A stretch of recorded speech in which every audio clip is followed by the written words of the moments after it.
Joining us now, national politics reporter from thehill.com, Julia Manchester. Julia, can we start with Brat? Charlie XCX saying Kamala is Brat. What is Brat, Julia?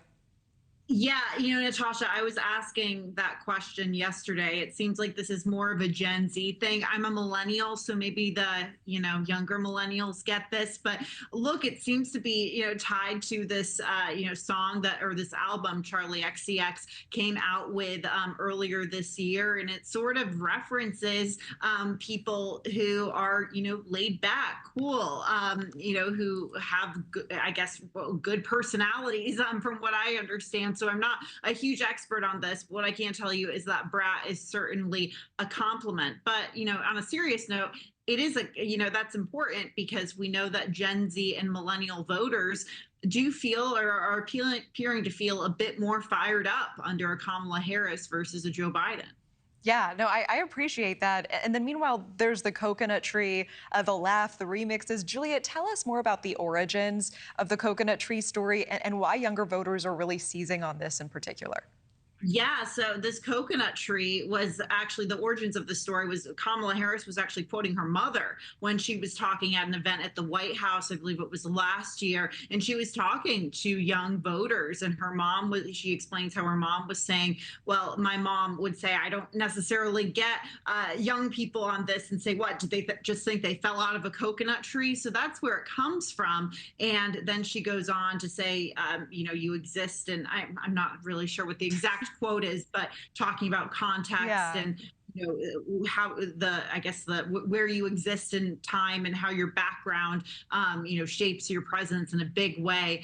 We've heard a number of these quotes used to attack Harris, with critics saying that they're essentially word salads, conservatives using them to make fun of her. But it really seems that Harris has really reclaimed the narrative on this one, and Gen Z and millennials are helping her reclaim the narrative on this one, sort of in presenting her in this light of making her seem funny and relatable and sort of in depth in a way. So it seems like it's something that's taking over TikTok, Instagram, Reels. And look, I mean, there is a strategy here, and that strategy is to boost the younger vote. Yeah, certainly. I completely see that. Do you find it surprising or remarkable at all how quickly Kamala HQ seized on all of these viral memes and TikTok culture? Because, she just got the call, reportedly, and the confirmation from Biden on Sunday. We're seeing this hyper Gen Z, hyper viral strategy, and it seemed to happen overnight.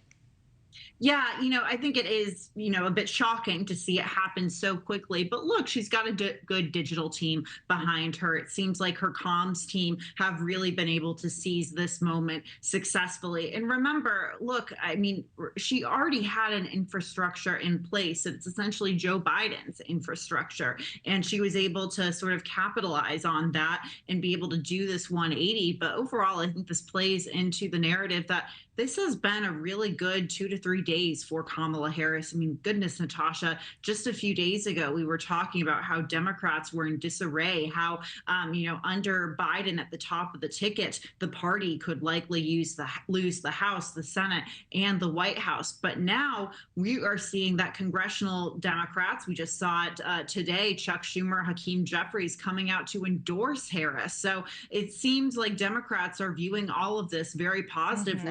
Absolutely. And they're running with it. Yeah, I hear that. And very quickly, we see some promoting Kamala Harris, her personality, trying to make it more accessible, her laugh. Donald Trump has a lot to say about it. Let's take a quick listen. Kamala, I call her Laughing Kamala. You ever watch her laugh? She's crazy. You can tell a lot by her laugh. No, she's crazy. She's nuts. How do you expect we're going to see the right increasingly frame Kamala Harris now? Look, we've seen that Kamala Harris has been a target for the right even when she was vice president, and that the right used Kamala in a way to attack the Biden administration as a whole. So expect those, that commentary, that rhetoric to probably get uglier. And also on another note, look, Donald Trump, he attacks everyone, all of his political opponents. But it seems like when it comes to women, whether it's Nikki Haley or Carly Fiorina on the Republican side, Hillary Clinton or Kamala Harris on the Democratic side, his tone takes a much harsher, tone. Thank you for watching. Go to newsnationnow.com to find News Nation on your television provider. And don't forget to click the red subscribe button below to get more of News Nation's fact-driven, unbiased coverage.